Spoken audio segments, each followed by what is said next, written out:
पुरानी चारपाई पर बैठी लताबा। लताबा, अरे शांतो, तुझे सर्दी लगी है या लकड़ियां जला रहा है? इतनी देर से कोशिश कर रहा है, अब तक आग क्यों नहीं जली? शांतो, दादी, लकड़ियां ठंडी हैं, जल्दी नहीं जलती। वैसे भी इतनी ठंड में आग भी जलने से मना कर दे तो क्या करूं? तेरी ये जुबान दिन ब दिन लंबी होती जा रही है। बचपन में जब तुझे लकड़ियां जलाने को कहती थी तो एक ही फूंक में चूल्हा जल जाता था। शांतो, बचपन में मुझे लकड़ियां जलाने को थोड़े कहती थीं, तब तो खुद जलाती थीं। अब सारा काम मुझे करना पड़ता है। अच्छा, अब तुझे घर के 2 काम करने पड़ गए तो इतनी बड़ी शिकायत? बेटा, जब मैं तेरी उम्र की थी तो अकेले पूरी रसोई चला लेती थी। शांतो, तो फिर दादी, अब भी चला लो ना। वैसे भी आपको बैठे बैठे ठंड लग रही होगी। बैठे बैठे ही ठंड लग रही है तो सोच, अगर मैं खड़ी हो गई तो क्या होगा? ठंड से धरती तक कांपने लगेगी। वही पुरानी जिद, मुझे मायके जाना है। लताबा थोड़ी देर शांत रहने के बाद धीरे से, शांतो, तुझे पता है मैंने कितने सालों से मायका नहीं देखा? पता है दादी, इतनी बार बता चुकी हो कि अब तो याद भी हो गया। 50 साल 2 महीने और 6 दिन हो गया। लताबा गहरी सांस लेते हुए, हाँ, 50 साल, आधी जिंदगी निकल गई, लेकिन मैं मायके नहीं जा पाई। शांतो, दादी, मायके जाने में ऐसी क्या बात है? आपको वहां कौन याद कर रहा होगा? लताबा, तेरे लिए कुछ नहीं, पर मेरे लिए सब कुछ। मायका कोई पराया घर नहीं होता, वहां की मिट्टी तक मुझे पहचानती होगी। शांतो, अच्छा, तो अब क्या करने वाली हैं वहां जाकर? मिट्टी से बातें करेंगी? लताबा, अगर जरूरत पड़ी तो हां, कम से कम वो तो मुझे याद करती होगी। तो जैसे नालायक की तरह ताने तो नहीं मारेगी। शांतो, पर दादी, इतनी दूर मायके जाना, वो भी इस उम्र में, अब वहां कौन आपका इंतजार कर रहा होगा? लताबा, मेरे पिताजी ने मुझसे वचन लिया था कि जब भी शादी के बाद मायके आऊं तो घर के सामने एक नया पेड़ लगाना, पर मैं अब तक नहीं गई। मतलब आप 50 साल से सिर्फ एक पेड़ लगाने के लिए मायके जाने की जिद कर रही हैं? लताबा, हां, और ये कोई छोटी बात नहीं है। यह वचन मैंने दिया था और वचन निभाना जरूरी होता है। शांतो, उफ, दादी के दिमाग में जो चल जाता है वो पत्थर की लकीर बन जाता है। अच्छा दादी, बताइए, मायके कैसे जाएंगे? कोई बैलगाड़ी नहीं, कोई ऊंट नहीं, और पैदल जाने का तो सवाल ही नहीं। लताबा, तू है ना कुछ इंतजाम हो जाएगा। शांतो, हां बिल्कुल, आप खुद ही इंतजाम कर लीजिए। लताबा, बेटा, तू नहीं समझेगा, मायके की अहमियत सिर्फ बेटियां ही समझती हैं। शांतो, जो अब तक मजाक कर रहा था, पहली बार लताबा की आंखों में एक अलग सी उदासी देखता है। वह कुछ देर चुप रहता है, फिर गहरी सांस लेते हुए कहता है, शांतो, ठीक है दादी, मैं आपको मायके ले जाऊंगा। अब आया मेरा असली पोता, चल तैयारी कर। शांतो, पहले ये तो तय कर लें कि जाएंगे कैसे। अब मायके जाने का फैसला हो चुका था, लेकिन सबसे बड़ी चुनौती थी यात्रा का इंतजाम। गांव में सुबह के वक्त ठंड का कहर चरम पर था। सूरज की हल्की किरणें धीरे धीरे घरों की छतों को छू रही थीं, लेकिन ठंडी हवा अब भी हड्डियां कंपा रही थी। शांतो, जो रात भर दादी की मायके जाने की जिद से परेशान था, सुबह जल्दी उठकर लकड़ियां इकट्ठी करने बाहर निकला। लेकिन जैसे ही वह घर के आंगन में पहुंचा और सामने खड़ा था गांव का सबसे बड़ा साहूकार, सेठ। अरे शांतो, अब बहुत हो गया, मेरा उधार कब चुकाएगा? सेठ जी, ठंड बहुत तेज है, कोई काम करने की हिम्मत नहीं है इस ठंड में। जैसे ही कुछ कमाऊंगा खा जाऊंगा, मेरा मतलब चुका दूंगा। वाह, अब ठंड के बहाने बनाए जा रहे हैं। मैं कोई तेरा पापा नहीं हूं जो बिना पैसे के तुझे रहने दूं। तभी अंदर से लताबा की आवाज आई। लताबा गुस्से में चिल्लाते हुए, कौन है रे? इतनी ठंड में कौन मुसीबत लाया है? शांतो ने धीमी आवाज में कहा, दादी, सेठ जी आए हैं। सेठ, इतनी ठंड में किसी के घर उधारी मांगने आते हैं? कुछ शर्म लिहाज है कि नहीं? सेठ, अरे लताबा, आप तो मायके जाने वाली थी ना, क्यों ना वहीं चली जाएं? वैसे भी वहां आपकी देखभाल हो जाएगी। सेठ जी, ताने मत मारिए, हम देख लेंगे। अच्छा, देख लोगे? लेकिन ध्यान रखना, अगर 1 हफ्ते में पैसे नहीं मिले तो मैं तुम्हें घर में चैन से रहने नहीं दूंगा। तू अपनी उधारी अपने पास रख, हमें किसी की दया नहीं चाहिए। सेठ, ठीक है, फिर देखते हैं कि एक हफ्ते में कैसे उधार चुकता करते हो। सेठ ठंडी हंसी हंसते हुए चला गया। लताबा और शांतो चिंतित होकर एक दूसरे को देखने लगे। शांतो ने मंगलू के घर पहुंचकर उसे अपनी परेशानी बताई।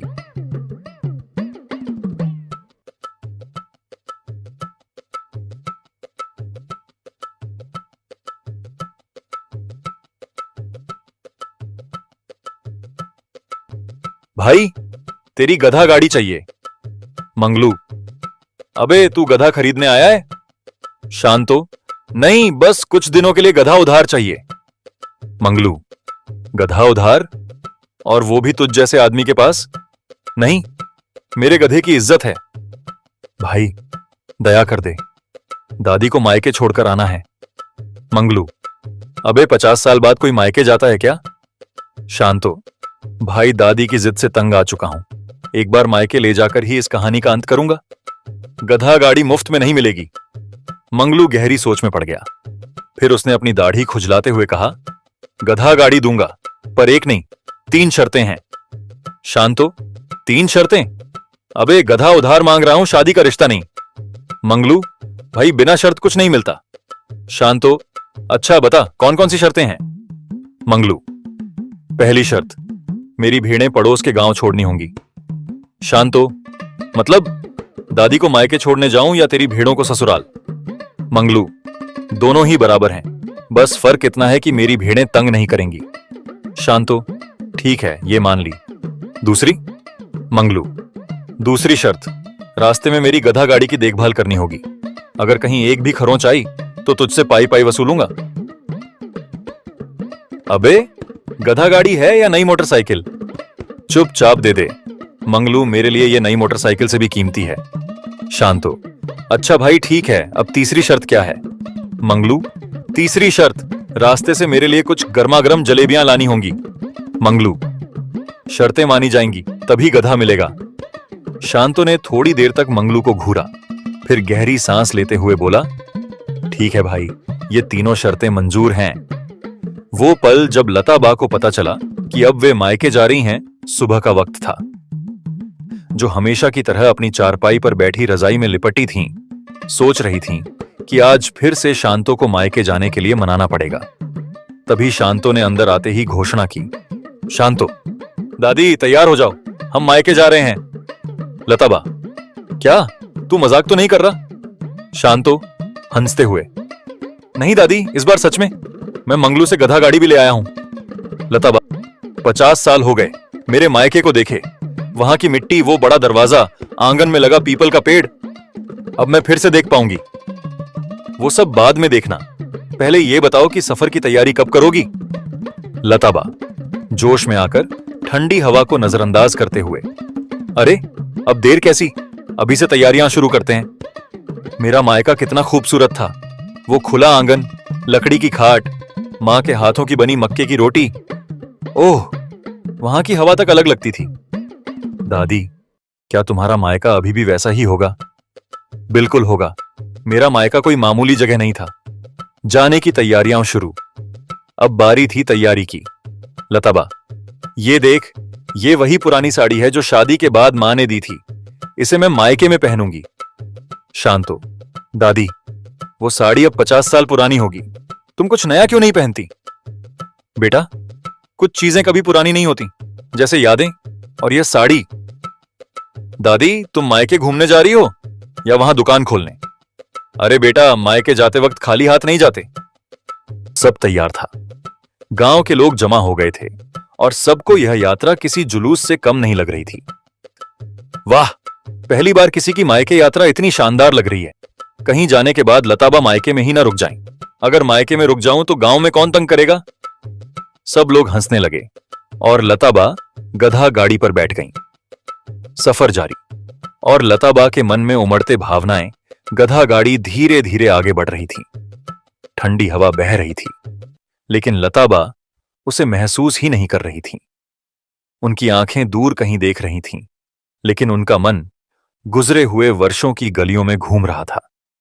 आज 50 साल बाद वे अपने मायके जा रही थीं। उनका मन हजारों भावनाओं से भरा हुआ था।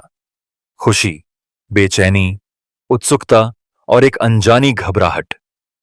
क्या गांव अब भी वैसा ही होगा? क्या वहां की हवा, गलियां, घर का आंगन वही खुशबू होगी? उन्होंने गहरी सांस ली और आसमान की तरफ देखा।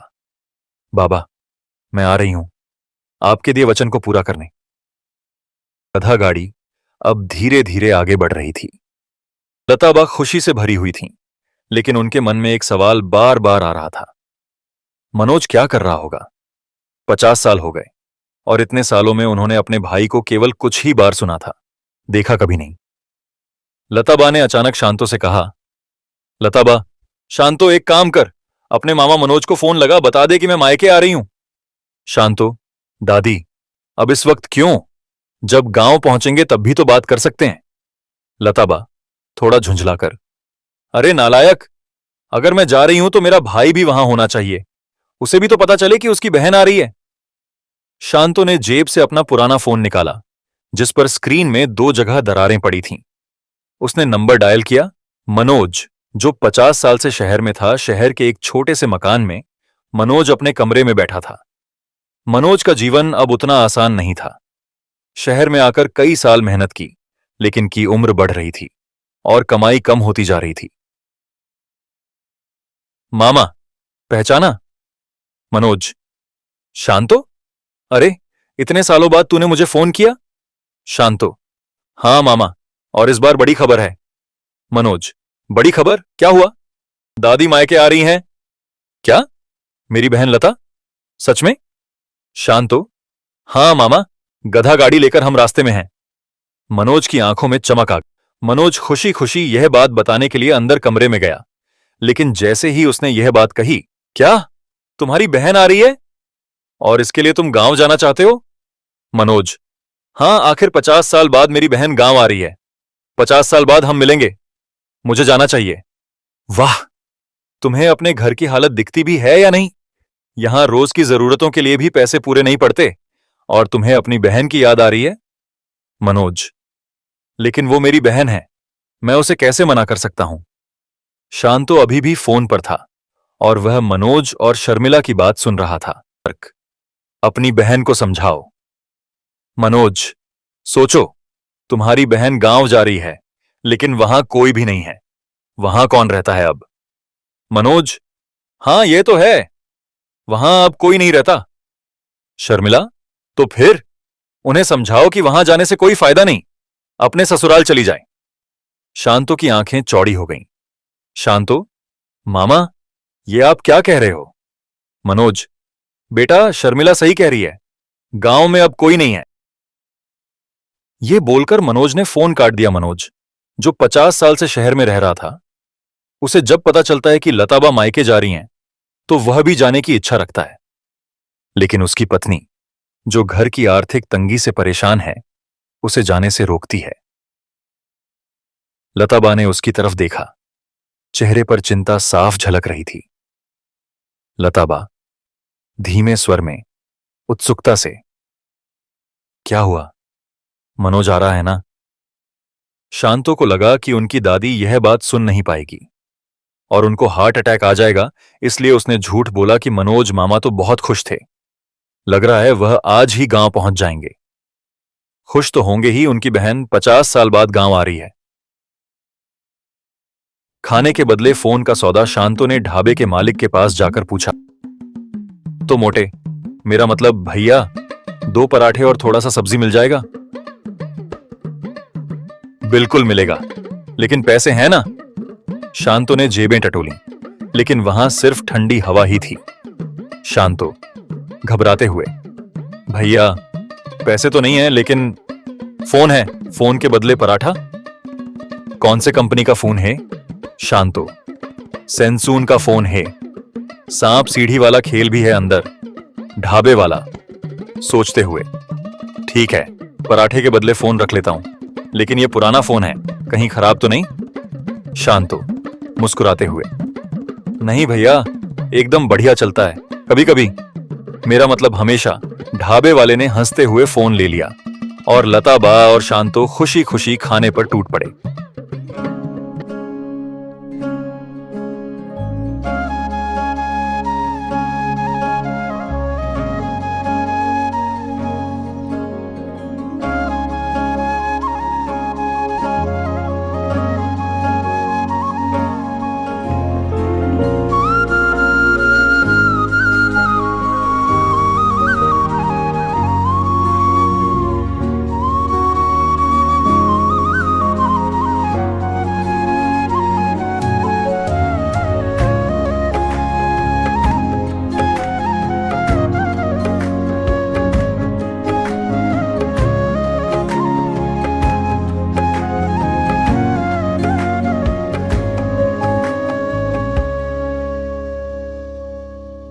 लताबा की आंखों में छलकते भाव। पुरानी यादें ताजा जैसे ही लताबा ने गांव के खेतों, गलियों और घरों को देखा, उनकी आंखों में आंसू छलक आए। उन्होंने अपने बचपन को फिर से अपनी आंखों के सामने देखा। लताबा, यही वो खेत हैं जहां हम भाई बहन भागते हुए खेलते थे। शांतो, दादी, सच में ये बहुत खूबसूरत गांव है। लताबा, बिल्कुल, ये सिर्फ एक गांव नहीं है, ये मेरी आत्मा का हिस्सा है। उन्होंने एक छोटे से तालाब को देखा। बचपन में वहीं बैठकर वे मछलियों को देखा करती थीं, जो अब बदल चुका था। गधा गाड़ी जैसे ही लताबा के मायके के दरवाजे पर रुकी, उनकी सांस तेज हो गई। उन्होंने अपने पुराने घर की तरफ देखा, लेकिन यह वैसा नहीं था जैसा उन्होंने छोड़ा था। घर अब पुराना और जर्जर हो चुका था। दरवाजे की लकड़ी सड़ चुकी थी और उसके ऊपर की छत कुछ जगह से टूटी हुई थी। दीवारें, जो कभी चमकदार सफेद हुआ करती थीं, अब मटमैली और दरारों से भरी हुई थीं। आंगन सूना पड़ा था। जहां कभी खुशियों की चहचहाहट गूंजती थी, आज वहां बस सन्नाटा था। सबसे बड़ा झटका लताबा को तब लगा जब उन्होंने घर के पास खड़े पुराने पीपल के पेड़ को देखा। वह पेड़ जो उनके बचपन का साथी था, अब सूख चुका था। लताबा, नहीं, यह पेड़, यह तो हमेशा हरा भरा था। दादी, यह पेड़ अब सूख चुका है। शायद आपकी तरह यह भी इंतजार करते करते थक गया था। लताबा कुछ नहीं कह पाई, बस एक गहरी सांस ली। मनोज अब तक क्यों नहीं आया? क्या उसने सुना नहीं कि मैं मायके आ गई हूं? शांतो, दादी, हो सकता है मामा सोच रहे हो कि आप मायके सिर्फ देखने आई हैं, रुकने नहीं। तभी बाहर से किसी के पैरों की आवाज आई। मनोज ने भी अपनी बहन को देखा। उसकी आंखें भी भीग चुकी थीं। धीमे स्वर में, भारी आवाज में, लता दीदी। शांतो थोड़ी दूर खड़ा था, लेकिन उसने महसूस किया कि आज कोई और बात थी। यह सिर्फ एक साधारण मुलाकात नहीं थी, बल्कि यह 50 साल बाद बीते दिनों की यादों का दरवाजा खुलने जैसा था। मनोज ने घर की तरफ देखा, जो अब जर्जर हो चुका था। याद है, जब हम छोटे थे तो यह घर कितना सुंदर लगता था। हां, कितना सोचा था कि यहां हमेशा खुशियां बनी रहेंगी। पर देख, अब यह सिर्फ एक वीरान मकान बन गया है। मनोज, समय कितना बदल जाता है ना दीदी। कभी हम यहां बैठकर मिट्टी के खिलौने बनाते थे, अब यह मिट्टी ही हमारे आंसू सोख रही है। यह पेड़ भी बदल गया, यह भी बूढ़ा हो गया, जैसे हमारे रिश्ते समय की धूप में सूखते गए। लताबा, मनोज, तू भी अब वैसा नहीं रहा। शहर में तो तुझे आराम मिला होगा ना? कहां दीदी, शहर में कौन किसका होता है? वहां जिंदगी सिर्फ पेट पालने के लिए चलती है, रिश्तों के लिए नहीं। लताबा, तूने कभी बताया क्यों नहीं कि तू कैसी हालत में जी रहा है? क्यों बताता? तू खुद ही इतनी तकलीफों में थी। एक वक्त की रोटी जुटाने के लिए हम दोनों जूझ रहे थे। हम भाई बहन एक जैसे हैं। जानती हो, शर्मिला मुझे गांव आने से रोक रही थी। क्यों? मनोज, कह रही थी कि जब हमारे पास खुद खाने को नहीं है तो मैं अपनी बहन के लिए क्या कर सकता हूं। वो सही कह रही थी। देख, मैं भी तो अपने बेटे पर बोझ हूं। मतलब हम दोनों भाई बहन एक जैसे हैं। दोनों थोड़ी देर के लिए हंस पड़े, लेकिन यह हंसी उनके आंसुओं में भीग रही थी। थोड़ी देर चुप रहने के बाद लताबा ने अपने पिता की बात याद की।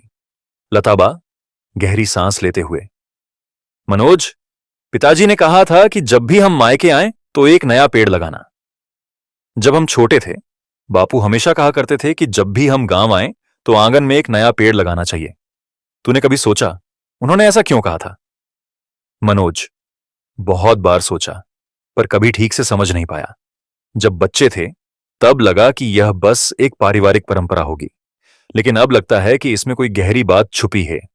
लताबा, बिल्कुल, बापू सिर्फ पेड़ लगाने की बात नहीं कर रहे थे, वो हमसे कुछ और कह रहे थे। वो हमें यह सिखाना चाहते थे कि जैसे जैसे समय बीतता है, हमें अपनी जड़ें मजबूत रखनी चाहिए। मनोज, तो क्या यह सिर्फ मायके की पहचान बनाए रखने के लिए था, या इसका कोई और कारण भी था? लताबा, बापू हमेशा कहते थे कि इंसान की जिंदगी एक पेड़ की तरह होती है। अगर हमारी जड़ें गहरी और मजबूत होंगी तो कोई भी आंधी हमें गिरा नहीं पाएगी। मनोज, अगर यही सच है तो चलो आज ही पेड़ लगाते हैं। तो चल, आज हम दोनों मिलकर एक पेड़ लगाएंगे। शांतो, इस जगह एक पेड़ लगाओ। गांव की ठंडी हवा बह रही थी। सूखा पीपल अपनी जगह पर खड़ा था और उसके ठीक बगल में लता बा खड़ी थी। उनकी आंखों में नई उम्मीद थी, जैसे वे अतीत को वर्तमान से जोड़ने वाली कोई डोर पकड़ रही हों। शांतो, जो अब तक इस पूरे सफर को बस एक पुरानी जिद मान रहा था, पहली बार गंभीर हो गया। खुदाई शुरू की। मिट्टी थोड़ी नरम थी, जैसे बरसों से किसी के इंतजार में थी। पहला बार मिट्टी हल्की हिली, दूसरा बार थोड़ी और गहराई बनी, तीसरा बार कुछ कठोर चीज से टकराने की आवाज आई। शांतो, अरे नीचे कुछ है, ये तो मिट्टी जैसी नहीं लग रही। लताबा और मनोज ने आश्चर्य से देखा। मनोज, जरा ध्यान से देख, शायद कोई पुराना पत्थर हो। शांतो ने धीरे धीरे मिट्टी हटाई। जैसे ही धूल साफ हुई, एक पुराना मिट्टी का घड़ा दिखाई दिया और अगले ही पल तीनों की आंखें चौड़ी हो गईं। मनोज हैरानी से, यह क्या है? घड़े के अंदर सोने और चांदी के कुछ पुराने गहने थे, लेकिन सबसे महत्वपूर्ण चीज थी एक पुरानी चिट्ठी जो पीले पड़ चुके कागज में लिपटी हुई थी। शांतो ने बापू की चिट्ठी ध्यान से पढ़ी। अगर तुम यह चिट्ठी पढ़ रहे हो तो इसका मतलब है कि तुम वापस लौटे हो। यह सुनकर मुझे खुशी होती अगर मैं तुम्हें खुद देख पाता, लेकिन मैंने हमेशा जाना कि यह घर तभी जिंदा रहेगा जब तुम दोनों इसमें दोबारा कदम रखोगे। तुम सोच रहे होंगे कि मैंने पेड़ लगाने की जिद क्यों की। यह सिर्फ इसलिए नहीं कि घर को हरियाली मिले, बल्कि इसलिए कि तुम दोनों वापस आओ, कुछ देर बैठो, इस मिट्टी को महसूस करो और अपनी जड़ों को फिर से पहचानो। समय इंसान को कहीं भी ले जाए, लेकिन एक ना एक दिन उसे अपनी मिट्टी पुकारती ही है। मैंने चाहा कि तुम्हें यह पुकार सुनाई दे। तुम्हारे लिए यह सिर्फ एक पुराना घर होगा, लेकिन मेरे लिए यह जगह सिर्फ ईंटों और लकड़ियों से बनी दीवारें नहीं थी। यह वो जगह थी जहां तुमने चलना सीखा, खेलना सीखा, लड़ना और फिर एक दूसरे के बिना रह न पाने की तड़प भी सीखी। अगर तुम यह वचन निभा रहे हो तो इसका मतलब है कि मेरी सबसे बड़ी इच्छा पूरी हो गई। मुझे उम्मीद है कि तुम यहां कुछ दिन और रुकोगे, इस घर को फिर से वैसे ही देखोगे जैसे कभी देखा था। बेटा, बापू ने कहा था कि जब भी मायके आओ तो एक नया पेड़ लगाना। आज मैं यह वचन निभाना चाहती हूं, पर अब यह काम तुझे करना है। उसे महसूस हुआ कि यह सिर्फ एक पेड़ लगाने की बात नहीं थी, यह उसके दादा का सपना था।